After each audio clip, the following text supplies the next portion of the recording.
Burung cemara, si burung merbah, hinggap bertamu di pohon seraya. Salam mesra, salam muhibah, selamat bertemu di alam maya. Hai, selamat pagi dan salam sejahtera. Selamat bertemu kembali di channel Cikgu Koni. Dan pada hari ini, kita akan membincangkan satu tajuk baru, iaitu tentang kupasan bab 8, teks Sulalatus Salatin Sejarah Melayu. Jadi, tunggu apa lagi?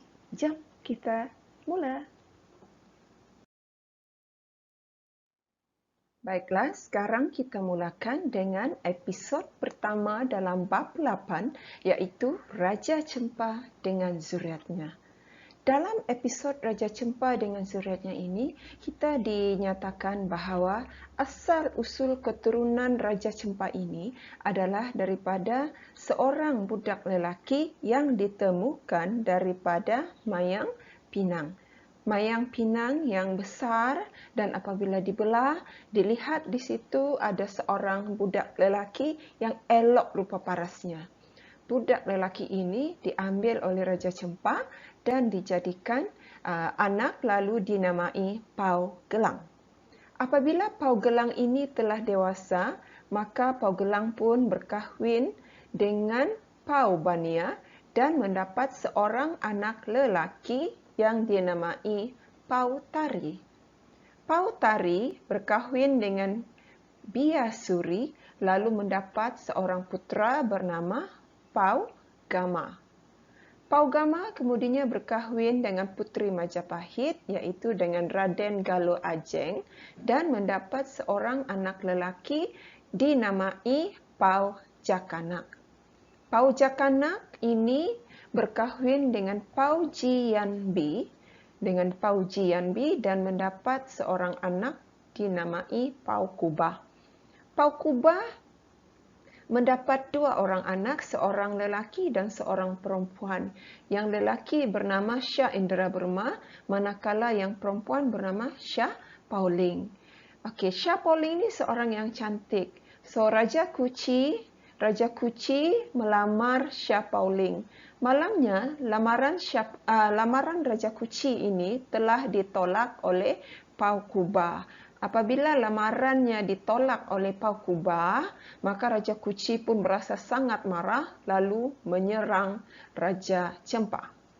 Okey, Raja Cempa ini mempunyai seorang penghulu bendahari, namun penghulu bendahari ini telah dirasuah oleh Raja Kuchi supaya membelot kepada Raja Cempa. So pada waktu malam, penghulu bendahari yang telah dirasuah ini membelot dengan membukakan pintu kota, membenarkan Raja Kuchi ini masuk menyerang Cempa, sehinggalah negeri Raja Cempa itu kalah. Okay? Jadi kalau kita lihat nama negara tempat Cempa itu ialah apa nama tempat di sini? Kota Bal. Okey, jadi apabila Kota Bal kalah, Raja Pau Kubah ini pun telah mati, maka putranya iaitu Shah Indra Burma ini pun melarikan diri ke Melaka. Ketika di Melaka, Shah Indra Burma telah masuk memeluk agama Islam dan dijadikan menteri oleh Sultan Mansur Shah. So itu kupasan ringkas yang terdapat dalam episod Raja Cempa dengan zuriatnya.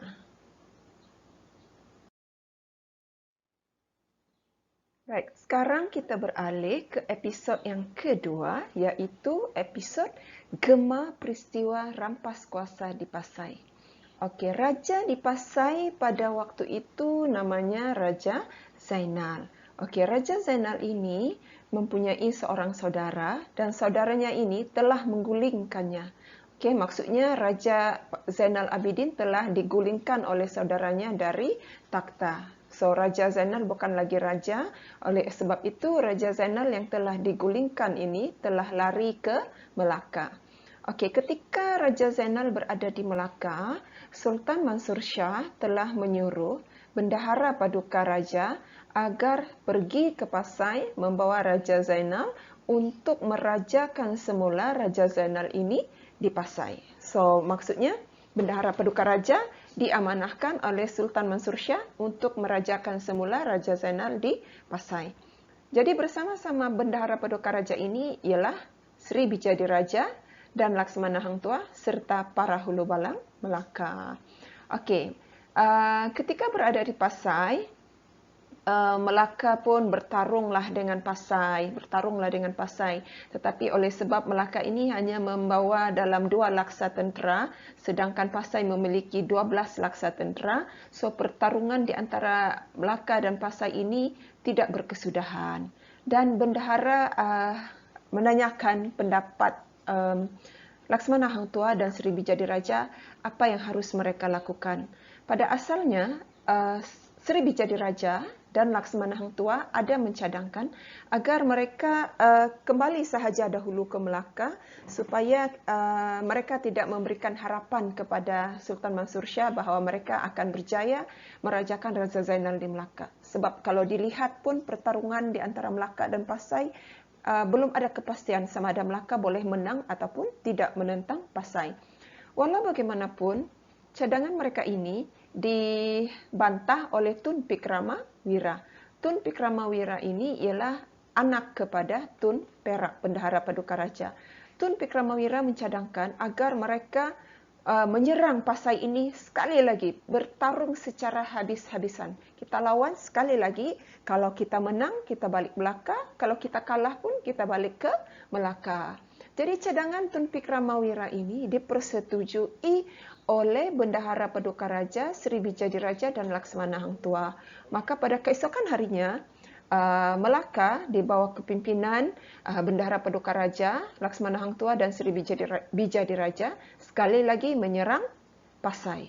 Okey. Jadi Hang Ishaq dan Nina Ishaq telah memanah tentera Pasai.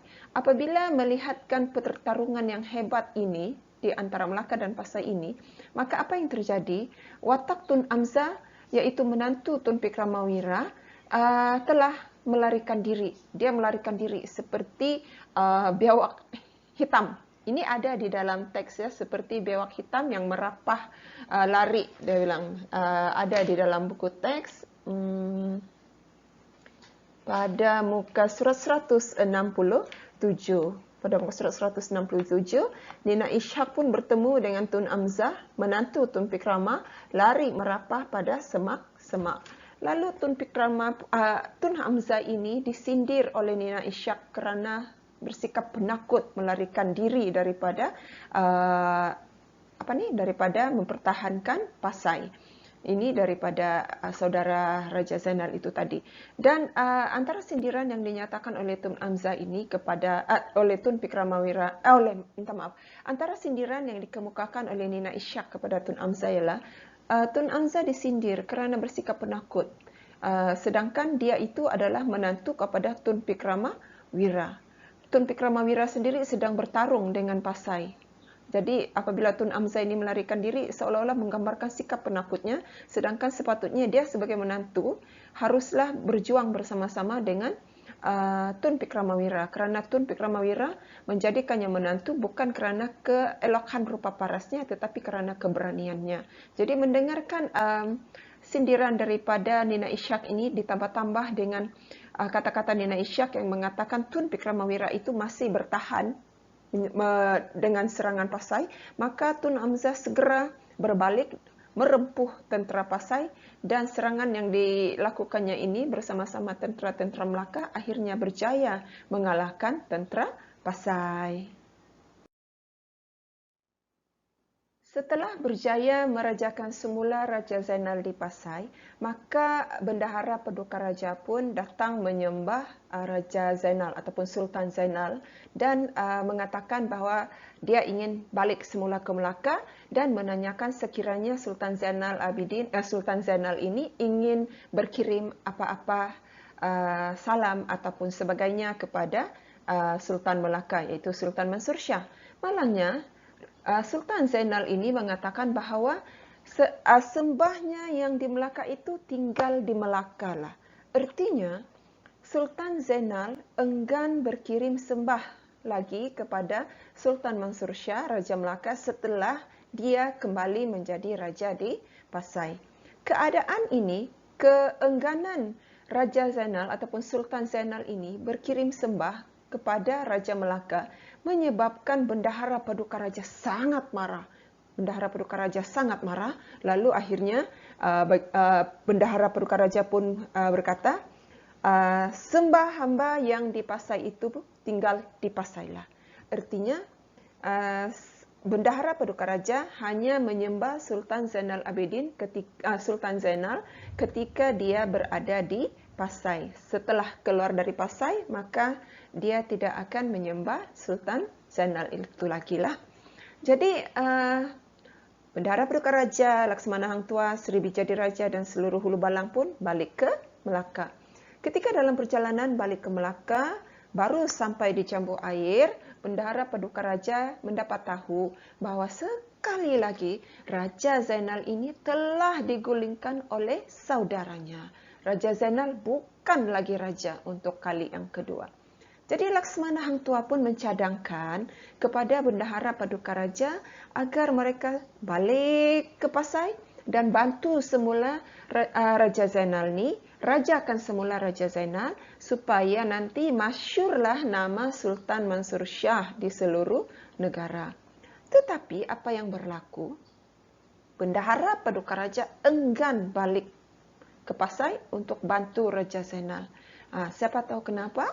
Sebabnya ialah kerana Bendahara Paduka Raja ini masih marah dengan perbuatan Raja Zainal ataupun Sultan Zainal tadi ketika bergelar raja, enggan menyembah Sultan Melaka. Ketika sudah jadi raja, enggan sembah Raja Melaka. Walhal sebelum itu Sultan Melaka lah yang telah menyuruh Bendahara Paduka Raja, Hang Tuah dan Sri Bijadiraja agar membantu dirinya menjadi raja semula di Pasai. Jadi Bendahara enggan balik ke Pasai. Oleh sebab enggan balik ke Pasai, maka mereka pun akhirnya meneruskan perjalanan untuk balik ke Melaka. Jadi apabila berada di Melaka, Sultan Mansur Shah berasa sangat murka dengan BPR kerana enggan merajakan semula Raja Zainal. Jadi apabila Sultan Mansur Shah memanggil pembesar-pembesar datang menghadapnya, kecuali pada waktu itu yang tiada ialah Bendahara Paduka Raja. Kemurkaan Sultan Mansur Shah terhadap BPR, Bendahara Paduka Raja, bertambah-tambah apabila Baginda menanyakan kepada Laksamana Hang Tuah apa sebenarnya yang berlaku di Pasai. Hang Tuah telah memburuk-burukkan Bendahara Paduka Raja. Jadi Sultan Mansur Shah bertambah murka akan Bendahara Paduka Raja. Pada keesokan harinya, Sultan Mansur Shah memanggil Bendahara Paduka Raja untuk masuk menghadap. Baik, sebelum Bendahara Paduka Raja ini dipanggil menghadap Sultan Mansur Shah, apabila Hang Tuah ini memburuk-burukkan Bendahara Paduka Raja, turut ada di istana pada waktu itu ialah anak-anak buah bendahara. So, anak-anak buah bendahara ini mendengar bagaimana Hang Tuah itu telah memburuk-burukkan Bendahara Paduka Raja.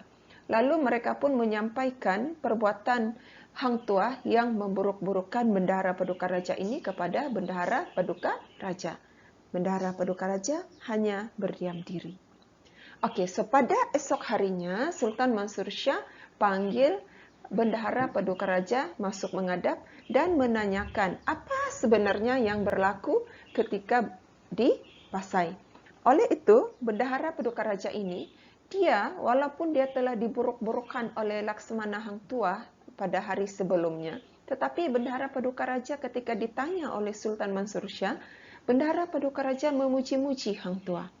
Jadi perbuatan Bendahara Paduka Raja yang memuji-muji Hang Tuah ini menyebabkan Sultan Mansur Shah merasa hairan dengan sikap Bendahara Paduka Raja yang begitu berbaik hati kerana tidak memburuk-burukkan Hang Tuah. Jadi kalau kita lihat pada muka surat 169. Di sini ada dinyatakan, pada perenggan E215, Sultan Mansur Shah bertanya kepada bendahara akan hal kelakuan tatkala di Pasai itu. Maka bendahara berdatang sembah, berkabar tatkala perang di Pasai itu dan berbagai-bagai pujinya akan Laksamana. Maka Sultan Mansur Shah pun hairan mendengarnya dan baginda memberi persalin akan bendahara. Jadi Sultan Mansur Shah begitu kagum dengan sikap Tun Perak yang memuji-muji Hang Tuah. Padahal pada hari sebelumnya Hang Tuah memburuk-burukan bendahara Paduka Raja. Kemudian perbuatan bendahara Paduka Raja yang memuji-muji Hang Tuah ini telah disampaikan oleh anak-anak buah Hang Tuah kepada Hang Tuah. Jadi Hang Tuah berasa malu sebab dia sendiri telah memburuk-burukan bendahara Paduka Raja pada hari sebelumnya. Lalu apa yang berlaku? Hang Tuah mendatangi bendahara Paduka Raja, memohon maaf kepada bendahara Paduka Raja dan 7 kali dia menyembah kaki, meniarap menyembah bendahara Paduka Raja. Ini pula ialah episod yang ketiga, iaitu wasiat Sultan Mansur Shah. Jadi Sultan Mansur Shah ni, dia mempunyai 5 orang anak. Yang pertama, Raden Dikelang ataupun Raden Kelang. Raden Kelang ialah anak Sultan Mansur Shah bersama puteri Majapahit, iaitu Raden Galuh Cendera Kirana. Yang kedua ialah Raja Muhammad. Raja Muhammad ni, kalau masih ingat, merupakan putera Sultan Mansur Shah yang telah dibuang ke Pahang kerana membunuh Tun Besar anak Tun Perak. Kemudian ada Raja Ahmad. Raja Ahmad, nama timbangannya ialah Raja Husain. Kemudian ada Paduka Hamimat dan Paduka Seri Cina. Paduka Hamimat dan Paduka Seri Cina ini merupakan anak Sultan Mansur Shah bersama puteri Cina, iaitu Puteri Hang Liu. Paduka Hamimat telah mangkat, manakala Paduka Seri Cina dirajakan di Jeram. Jadi apabila Paduka Seri Cina telah dirajakan di Jeram, Paduka Hamimat telah mangkat, Raja Muhammad pula telah dibuang ke Pahang, maka hanya ada 2 waris yang boleh menggantikan Sultan Mansur Shah apabila baginda mangkat, iaitu Raja Ahmad dan Raden Kelang. Apa yang terjadi ialah pada asalnya Sultan Mansur Shah ingin merajakan Raden Kelang sebagai Raja Melaka. Waktu ini baginda Sultan telah gering. Walau bagaimanapun, malangnya Raden Kelang mati dibunuh oleh orang yang mengamuk. Ketika ini berlaku peristiwa orang mengamuk. Jadi Raden Kelang ingin bunuh orang mengamuk. Malangnya Raden Kelang sendiri pun mati dibunuh oleh orang yang mengamuk. Oleh itu, Sultan Mansur Shah telah mewasiatkan satu-satunya lagi putranya yang masih hidup dan belum menjadi raja, iaitu Raja Ahmad sebagai Raja Melaka. Jadi kepada Raja Ahmad, Sultan Mansur Shah telah berwasiat agar Raja Ahmad nanti kalau sudah menjadi seorang raja, haruslah sentiasa berlaku adil, jangan mengambil hak orang lain, jangan lalai keluar di hadap orang ataupun rakyat, sentiasa membantu orang yang teraniaya, membantu orang yang susah, menyiasat orang yang teraniaya dan bermuafakat dengan menteri. Kerana menurut Sultan Mansur Shah, raja itu umpama api. Ini bukan rakyatnya, ini menteri. Menteri itu umpama kayu. Api tidak akan menyala tanpa adanya kayu. Artinya raja tidak akan punya kuasa tanpa menteri.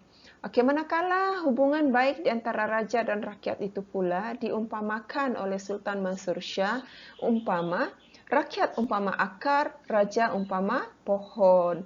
Jadi pohon tidak akan berdiri tanpa akar. Setelah itu, maka Sultan Mansur Shah pun mangkat dan Raja Ahmad pun dijadikan raja. Sekarang kita beralih kepada episod yang keempat, iaitu pemerintahan Sultan Alauddin Riayat Shah. Sultan Alauddin Riyad Shah ini nama sebenarnya ialah Raja Ahmad. Nama timangannya ialah Raja Hussain. Okey, Raja Ahmad yang nama timangannya Raja Hussein, setelah menjadi raja, baginda bergelar Sultan Alauddin Riyad Shah. Sultan Alauddin Riyad Shah mempunyai 5 orang anak, iaitu Raja Menawar, Raja Zainal, Raja Hitam, Raja Muhammad dan Raja Fatimah. Okey, sumbangan terbesar Sultan Alauddin Riyad Shah sebagai seorang pemerintah di Melaka ialah membasmi kegiatan pencuri di Melaka. Baginda dalam hal ini merupakan seorang yang sangat bertanggungjawab dan juga berani. Baginda telah menyamar sebagai pencuri. Kemudian baginda keluar meronda pada waktu malam dengan hanya bertemankan Hang Ishaq dan juga Hang Ishaq. Jadi dia hanya bawa 2 orang bersamanya. Ketika mereka meronda pada waktu malam, mereka telah bertemu dengan 5 orang pencuri. Okey, mereka telah bertemu dengan 5 orang pencuri yang membawa 1 candu peti yang berisi harta.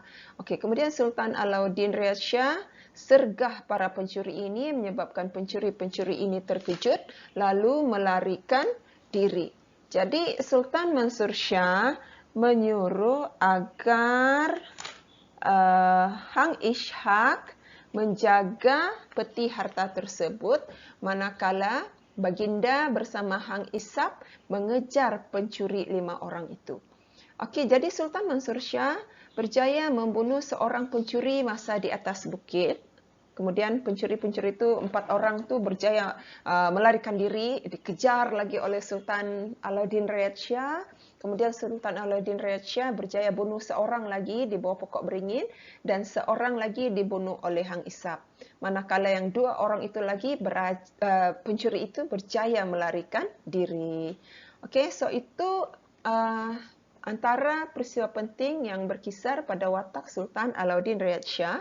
Dan di dalam episod ini, kita juga ada diberitahu bahawa Sultan Muhammad Shah yang di Pahang itu mempunyai 3 orang putera dan seorang puteri, iaitu Raja Jamal, Raja Muzaffar, Raja Ahmad, itu adalah puteranya, dan seorang puteri.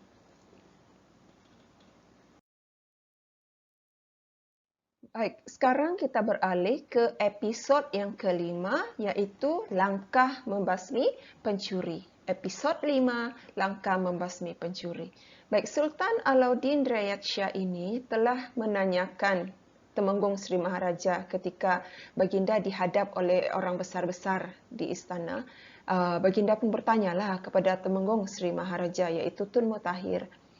Temenggung Sri Maharaja, kamu ada berkawal kah semalam? Lalu jawab Temenggung Sri Maharaja, ya, saya ada berkawal semalam. Oleh itu, Sultan Alauddin Riyad Shah pun menanyakan lagi kepada Temenggung Sri Maharaja, adakah dia, kalau benar Temenggung Sri Maharaja ada berkawal semalam, adakah dia yang membunuh 3 orang yang telah didapati mati? Okay, sebab semalam ada 3 orang mati. Saya dengar ada 3 orang mati. Jadi Temenggung kah yang bunuh? Jawapan oleh Temenggung ialah, Temenggung kata dia tidak tahu tentang 3 orang yang mati dibunuh itu. Jadi mendengar jawapan Temenggung Sri Maharaja ini, maka Sultan Alauddin Riyad Shah pun murka, lalu menegur Temenggung Sri Maharaja. Katanya, kawalan kamu semalam itu adalah kawalan yang sia-sia kerana kamu tidak tahu pun ada orang yang mati. Dan sekarang ini pencuri semakin berleluasa di Melaka. Okay? Sri Maharaja ditegur oleh Sultan Alauddin Riyad Shah kerana melakukan kawalan yang sia-sia kerana tidak tahu ada orang yang mati. Okay? Jadi oleh itu, Temenggung Sri Maharaja setelah ditegur, maka Temenggung pun mulalah memperketat kawalan pada waktu malam. Sesiapa yang keluar pada waktu malam akan dibunuh. Jadi tujuan dia adalah untuk mengawal ataupun membasmi kegiatan pencuri di Melaka. Okey, pada waktu malam jangan keluar. Siapa keluar pada waktu malam akan dibunuh. Manakala Sultan Alauddin Riyad Shah setelah melakukan tahafuz, meminta orang menjalankan tahafuz untuk mengetahui siapakah pemilik harta yang dicuri tadi itu, baginda telah memulangkan harta itu kepada pemiliknya, iaitu Ki Taram Bulum. Okey, kemudian Sultan Alauddin Riyad Shah ni, bagaimana baginda menangani kegiatan pencuri? Satu lagi usaha baginda adalah dengan membina Balai Simpang 4. Baginda telah menyuruh Temenggung Sri Maharaja agar membina Balai Simpang 4 di tengah negeri, dan di Balai Simpang 4 ini diletakkan seorang penghulu. Fungsi Balai Simpang 4 ini adalah sebagai tempat untuk memulangkan harta cicir yang tidak ditemui pemiliknya ataupun yang tidak diketahui pemiliknya. Okey, artinya kalau seseorang itu terjumpa harta yang tercicir, ditemui tercicir, maka dia haruslah memulangkan harta tersebut ke Balai Simpang 4. Manakala orang yang kehilangan harta itu tadi, dia akan segera pergi ke Balai Simpang 4 untuk menuntut hartanya.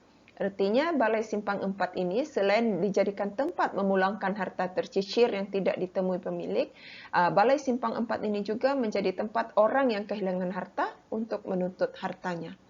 Jadi, yang ketiga ialah penguatkuasaan undang-undang. Okey, salah satu undang-undang yang dikuatkuasakan pada zaman Sultan Alauddin Riyad Shah ini ialah hukuman kepada orang yang menemukan harta tetapi tidak memulangkan kepada tuannya ataupun tidak menghantar harta yang tercicir itu, yang ditemukan itu ke Balai Simpang 4.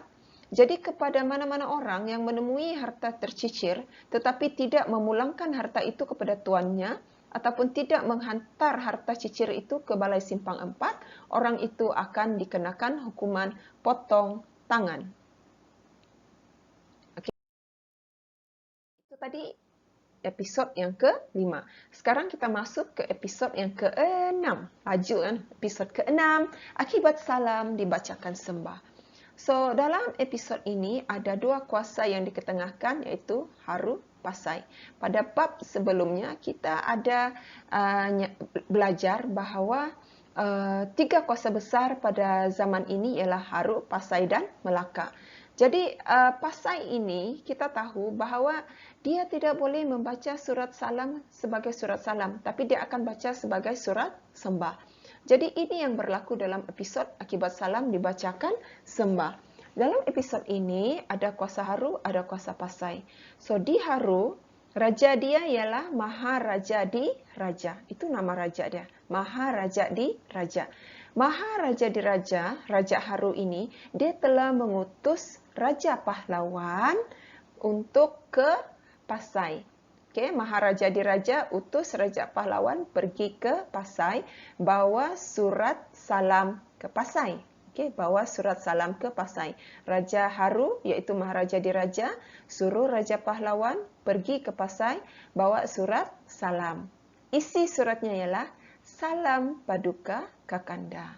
Okey, so Raja Pahlawan pun jalan hinggalah ke Pasai. Sampai di Pasai, katib yang membacakan surat itu telah membacakan surat salam itu sebagai surat sembah. Okey, isi surat itu ialah salam Paduka Kakanda. Tetapi katib baca Paduka Kakanda empunya sembah kepada Paduka Adinda. Jadi apabila surat salam dari Haru ini dibacakan sebagai surat sembah oleh katib ketika di Pasai, maka Raja Pahlawan pun menegur katib. Katanya, lain isi surat tu. Kenapa baca sembah? Isi surat tu ialah salam. Tetapi katib tetap baca juga sebagai sembah. Apabila katib ini 3 kali baca surat salam itu sebagai surat sembah, maka Raja Pahlawan pun mengamuk di balai istana. Dia mengamuk dan dia bunuh banyak orang. Dan akhirnya Raja Pahlawan sendiri pun mati dibunuh ketika di Pasai. Berita tentang kematian Raja Pahlawan ini sampai ke pengetahuan Raja Haru, iaitu Maharaja di Raja. Apabila dia tahu Raja Pahlawan ini telah mati dibunuh di Pasai, maka dia pun suruh hulu balang dia, Sri Indra, agar merosakkan segala jajahan Pasai dan Melaka. Okay? So Raja Haru ingin balas dendam. Raja Haru ingin tunjukkan kebesaran kekuasaannya dengan merosakkan segala jajahan Pasai dan Melaka akibat perbuatan Pasai yang telah membunuh Raja Pahlawan. Okey, kemudian kita tengok apa yang berlaku ialah apabila Haru tadi merosakkan kawasan jajahan Melaka dan juga Pasai, maka Sultan Alauddin Rayad Shah, Sultan Melaka, telah menyuruh Paduka Tuan ni ialah anak Tun Perak, Seri Bijadiraja dan Hang Tuah untuk berlawan dengan Haru. Jadi Paduka Tuan, Seri Bijadiraja dan Hang Tuah pun pergilah ke Haru untuk berlawan dengan pergilah untuk menjaga kawasan jajahan Melaka daripada dirosakkan oleh Haru, iaitu oleh Shah Indera. Okey, jadi ketika dalam pertarungan ini Haru berjaya dikalahkan oleh Melaka. Okey, kemudian kita masuk ke episod yang seterusnya, iaitu episod Mia Ruzul dengan Kambing Randuk. So, Mia Ruzul dengan Kambing Randuk ini, dia terdapat dalam episod yang ke-7, bab 8, ke-7, episod yang ke-7. So, siapa ini Mia Ruzul? Mia Ruzul ialah orang Keling Melaka. Orang Keling Melaka yang sama-sama berjuang melawan Haru daripada merosakkan tanah jajahan Melaka tadi bersama Hang Tuah, Seri Bijadiraja dan Paduka Tuan. Jadi apa yang terjadi ialah ketika Mia Ruzul ini sedang buang air besar, dia nampak seekor kambing sedang makan rumput. Dia nampak kambing sedang makan rumput ketika dia sedang buang air besar. Jadi ketika dia pandang kambing itu pun pandang dia. Bila dia tunduk, kambing itu pun tunduk. Bila dia pandang balik kambing itu pun pandang dia. Jadi Mia Ruzul menyangkakan kambing itu adalah seorang orang tua Haru yang mengintainya sedang buang air besar. Jadi Mia Ruzul pun lari tunggang langgang sehingga dia mengejutkan tentera-tentera Melaka. Okey, so tentera Melaka pun bilang, Mia Ruzul, kamu ni kenapa? Lepas tu Mia Ruzul pun bagi tahulah dengan orang-orang Melaka tu bahawa ada seorang orang tua Haru yang mengintai dia membuang air besar. So, orang Melaka, tentera Melaka pun pergilah tengok mana ini orang tua Haru yang dikatakan mengintai Mia Ruzul yang sedang buang air besar. Apabila mereka tengok, yang disangkakan orang tua Haru itu sebenarnya hanyalah seekor kambing randuk yang sedang makan rumput. Okey, jadi itu tentang Mia Ruzul. Jadi ini sebenarnya adalah sebagai unsur humor, peleraian kepada kita setelah kita begitu tense mengikuti episod perperangan di antara Haru dan Melaka. Okey, dalam episod ini juga ada watak Seri Bijadiraja. Okey, Seri Bijadiraja ada 3 orang anak, 2 lelaki, seorang perempuan. Yang perempuannya bernama Tun Cendera Panjang, lelakinya Tun Kerunta dan yang keduanya Tun Bijadiraja. Okay, Tun Kerunta, anak lelakinya, kemudian apabila Seri Bijadiraja ini meninggal dunia, maka Tun Kerunta lah yang menggantikannya sebagai Seri Bijadiraja. Okay, so Maharaja Diraja ini, kita tahu tadi dia telah dikalahkan oleh Melaka, oleh Paduka Tuan, oleh Seri Bijadiraja dan oleh Laksmana Hang Tuah, maka dia pun memohon agar berdamai dengan Melaka. Okay. Okey, sekarang kita pergi ke episod yang ke-8. Ketiganya sama gagah. Okey, dalam episod ini ada watak Raja Maluku. Raja Maluku. Kehebatan Raja Maluku ini adalah dalam bermain sepak raga. Yang pertama, bermain sepak raga. Okey, bagaimana dia cara main sepak raga? Pertama, dia boleh sepak bola sepak raga itu sebanyak beratus-ratus kali sebelum dia beri kepada orang lain. Yang kedua, Raja Maluku juga hebat bermain sepak raga kerana dia boleh timang bola sepak raga, sepak bola sepak raga tu sambil duduk selama berpenanak nasi. Okey. Selain pandai bermain sepak raga, Raja Maluku juga hebat dalam menetak Nyiur duduk umbi. Kalau Raja Maluku ini menetak nyiur duduk umbi dengan menggunakan beladau, maka nyiur tersebut akan terus putus. Okey, itu kehebatan Raja Maluku. Kemudian kita ada Telanai Terengganu. Kehebatan Telanai Terengganu pula ialah jika dia menikam nyiur duduk umbi, maka nyiur itu, tikaman itu akan terus tembus ke sebelah, Okey, kemudian Sultan Muhammad Shah. Sultan Muhammad Shah ni kita tahu Sultan Muhammad yang di Pahang yang telah dibuang negeri ke Pahang oleh Sultan Mansur Shah kerana membunuh Tun Besar anak Tun Perak. Jadi Sultan Muhammad ini telah menghantar Seri Akar Raja ke Terengganu untuk membunuh Telanai Terengganu kerana Telanai Terengganu ini telah mengadap Melaka tanpa memberitahunya. Jadi, Telanai Terengganu pun dibunuh oleh Seri Akar Raja. Jadi, perbuatan Sultan Muhammad Shah yang membunuh Telanai Terengganu tanpa memberitahu Melaka ini telah ditegur oleh Bendahara Pahang. Okey, Bendahara Pahang tegur perbuatan Sultan Muhammad Shah membunuh Telanai Terengganu yang tanpa memberitahu Melaka ini pastinya nanti akan menimbulkan kemurkaan kepada Sultan Alauddin Riyad Shah. Sebab kita tahu setiap negara di bawah Melaka, setiap negeri di bawah kekuasaan Melaka, jika ingin menjatuhkan hukuman bunuh, perlu memberitahu Melaka terlebih dahulu. Okay.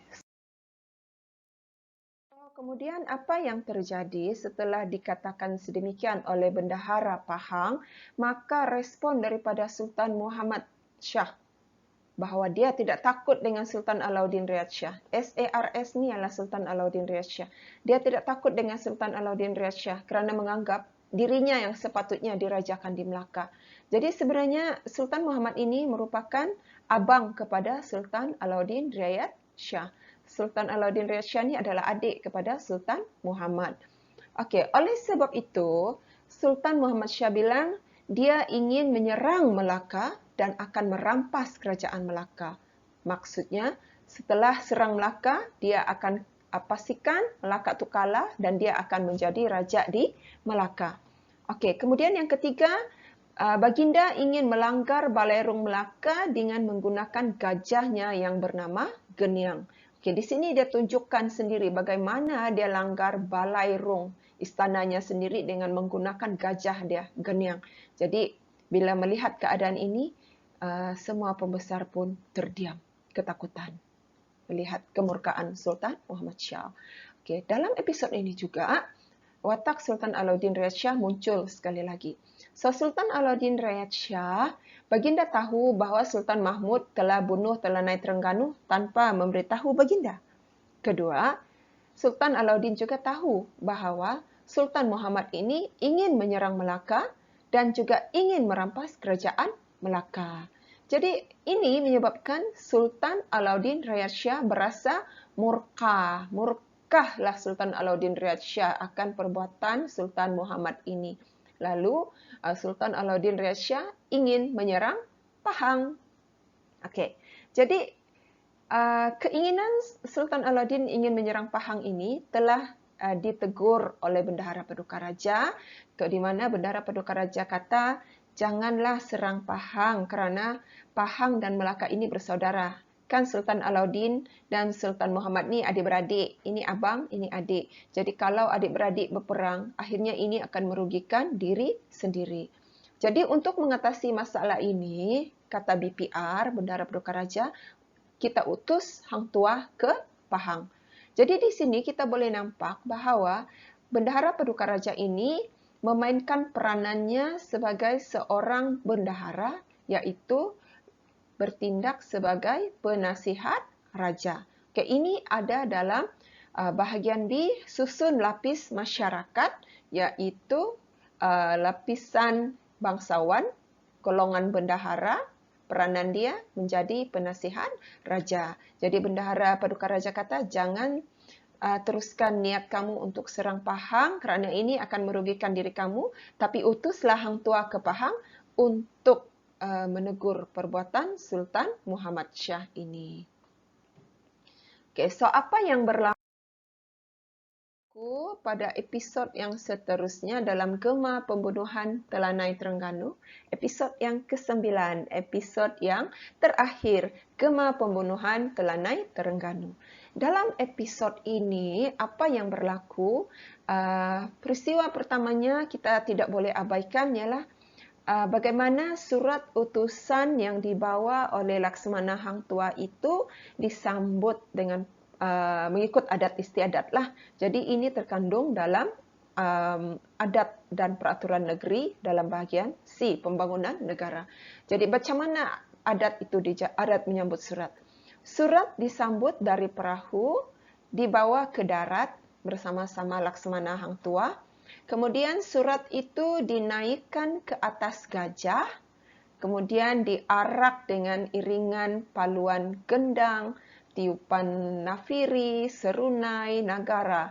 Dan surat itu ketika diarak ketika berada di atas gajah dan diarak ke istana, surat itu dipayungi dengan payung putih 2 berapit. Okey, so itu adat istiadat. Kemudian Hang Tuah pun menghadaplah kepada Sultan Muhammad Shah di Pahang. Sebelum itu, Hang Tuah telah berpesan kepada orang-orang dia agar sebaik saja surat itu dibaca, seorang keluarga Seri Akar Raja haruslah dibunuh. Seorang keluarga Seri Akar Raja haruslah dibunuh selepas surat dibaca. Okey, kemudian setelah surat itu dibaca, maka sepupu Seri Akar Raja yang berada di luar istana dibunuh oleh orang Hang Tuah. Dan apabila berlaku peristiwa ini, maka gemparlah di luar istana dan Sultan Muhammad Shah diberitahu bahawa saudara sepupu Seri Akar Diraja telah dibunuh oleh orang Hang Tuah. Maka Sultan Muhammad Shah pun menanyai Hang Tuah, benarkah orang kamu bunuh sepupu saudara Seri Akar Raja? Lalu Hang Tuah pun jawab, iya, benar. Saya ada suruh orang saya bunuh sepupu Seri Akar Raja. Tapi kami tidak mempengapa-apakan Seri Akar Raja. Kerana Seri Akar Raja ini sebenarnya bersalah setelah membunuh Telanai Terengganu tanpa memberitahu Melaka. Jadi Sultan Muhammad Shah pun sebenarnya menyatakanlah di sini, dia bilang, sebenarnya kenapa saya bunuh Telanai Terengganu itu adalah kerana Telanai Terengganu itu mengatakan bahawa Sultan Melaka itu ada di bawah kelangkangan dia. Maksudnya Telanai Terengganu itu merendah-rendahkan maruah Sultan Melaka. Sebab itulah saya bunuh Telanai Terengganu. Okey, jadi itulah kesudahan cerita di dalam episod yang ke-9 dalam episod Gema Pembunuhan Telanai Terengganu. Jadi dengan berakhirnya kupasan episod yang ke-9 ini, iaitu tentang Gema Pembunuhan Telanai Terengganu ini, maka berakhirlah kupasan peristiwa-peristiwa penting yang terdapat dalam bab 8 teks Sulalatus Salatin. Jadi cikgu harap semoga serba sedikit penerangan cikgu ni yang cikgu permudahkan ini akan dapat memberikan kefahaman kepada pelajar agar dapat mengikuti pembelajaran untuk tajuk bab 8 ini dengan lebih mudah. Okey, jadi sekian sahaja daripada cikgu. Semoga kita akan bertemu lagi di lain waktu. Bye-bye.